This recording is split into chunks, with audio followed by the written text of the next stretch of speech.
4월 9일 목요일 아침 말씀의 시간입니다. 오늘 아침에 나누는 이 말씀들이 여러분이 하루를 살아가는데 영의 양식이고 또 승리의 하나님의 능력이 되시기를 간절히 소원합니다. 자, 오늘은 사무엘하 22장부터 24장까지 통독해 주셔야 합니다. 그 내용들을 먼저 살펴보면 사무엘하 22장에는 다윗이 자신의 인생 가운데서 느꼈던 하나님에 대한 감사와 찬양을 시로 기록한 내용들이 나오고 있습니다. 그리고 사무엘하 23장에서는 다윗의 용사들에 대한 기록을 나열하고 있고요. 사무엘하 24장에서는 인구조사와 또 형벌에 대한 이야기들을 우리는 살펴볼 수 있습니다. 이렇게 사무엘하 마지막 장까지의 내용이 끝나게 됩니다. 그리고 이제 이 다음 책에서는 그 역사 속에 솔로몬이 나타나게 되죠. 자, 오늘 함께 나눌 본문의 말씀은 사무엘하 22장 2절과 3절입니다. 이르되 여호와는 나의 반석이시요 나의 요새시요 나를 위하여 나를 건지시는 자시요 내가 피할 나의 반석의 하나님이요 나의 방패시요 나의 구원의 뿌리시요 나의 높은 망대시요 그에게 피할 나의 은치셔시요 나의 구원자시라 나를 폭력에서 구원하셨도다. 하나님에 대한 다윗의 이 감사의 찬양을 보면 특별히 2절과 3절 가운데에 하나님을 자신의 인생에 나타난 이 하나님을 10가지의 비유로 표현을 하게 됩니다. 한번 그 내용을 먼저 좀 살펴보면 좋을 것 같습니다. 자, 먼저 첫 번째는 반석이라고 비유를 했습니다. 히브리어는 셀라라고 하는 것인데요. 험한 암벽으로 둘러싸인 곳에서 어떤 세력에도 함락되지 않도록 지키신 그러한 하나님을 찬양하는 것이죠. 두 번째는 요새라고 하나님을 표현합니다. 히브리어는 메추다. 즉 이것은 높은 언덕에서 안전한 피난처로 안위하신 하나님을 표현하는 것이죠. 세 번째, 이 다윗은 하나님을 건지시는 자다라고 이야기합니다. 하나님께서 그 다윗의 일생 가운데 그렇게 힘겹고 어려운 시절이 많았는데 그때마다 어떻게 하셨죠? 건전해 주셨다는 것입니다. 또 네 번째는 하나님 그 자체로 표현을 하지요.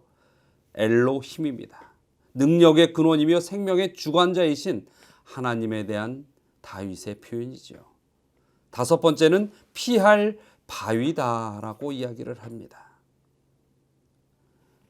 보면은 적군이 밀려올 때 몸을 숨겨야 할 곳이 필요합니다. 그처럼 하나님께서는 다윗을 항상 위기 가운데 숨겨주셨다는 것이죠. 여섯 번째는 방패, 히브리어로 마겐이라는 이 단어로 하나님을 표현합니다. 참으로 이 악의 적군의 직접적인 공격도 하나님께서 어떻게 하신다는 거예요? 철저히 보호하시고 막아주신다는 것이죠. 그 다음에 일곱 번째는 구원의 뿔로 하나님을 표현합니다. 이 구원의 뿔이라는 것은 보호와 방어용으로 쓰이는 동물의 뼈를 이야기하는 것인데 승리의 능력을 상징한다고 합니다. 항상 하나님께서 다윗을 믿음 안에서 승리케 하셨다라는 시인인 것이죠. 여덟 번째는 높은 망대, 히브리어는 미스갑이라고 이야기하는 것인데 하나님께서 높은 망대에서 항상 파수꾼처럼 눈동자와 같이 다윗을 지켜주셨다는 것을 스스로가 간증하는 것입니다. 또 아홉 번째는 피난처, 마노스라고 다윗은 하나님을 표현합니다.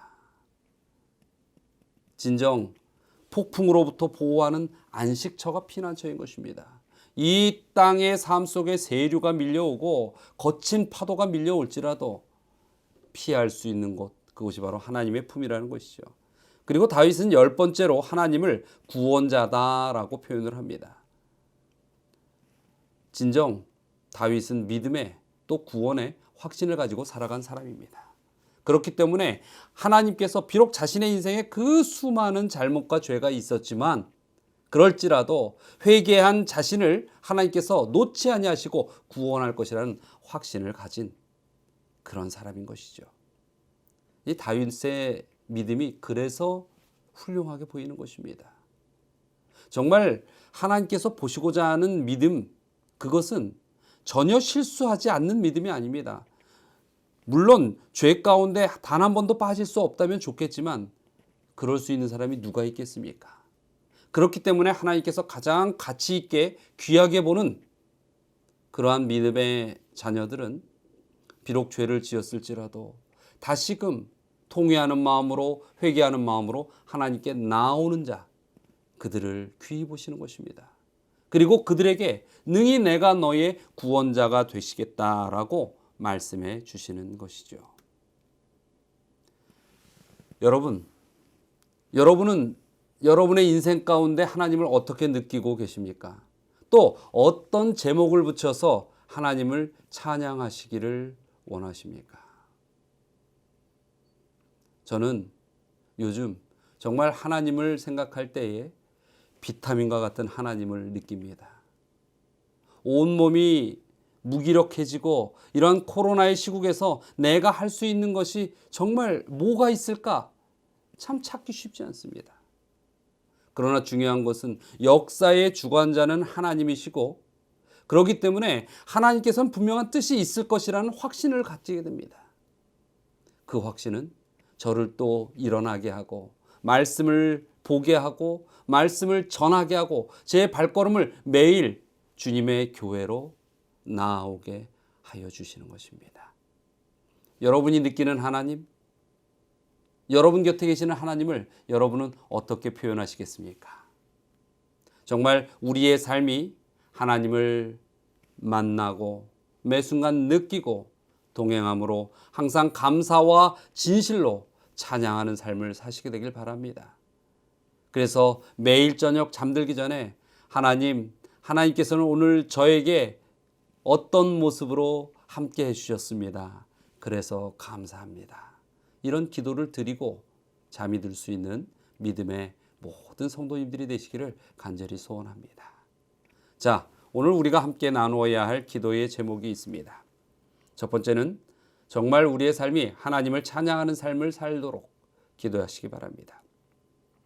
두 번째는 우리 한국 교회가 주께서 주신 사명을 잘 감당할 수 있도록 기도해 주시길 부탁드립니다.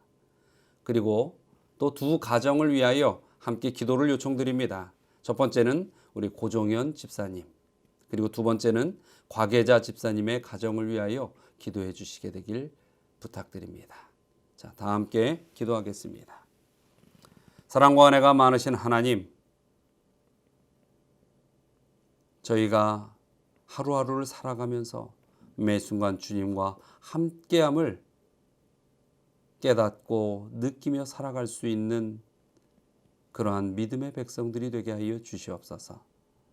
우리가 어려움에 있든 축복 가운데 있든 어떤 상황에서든지 주님께서 함께 하심이 이 세상에서 얻을 수 있는 가장 큰 기쁨이요 행복이라는 것을 잊지 않고 주님께 찬양하는 삶을 살게 하여 주시옵소서.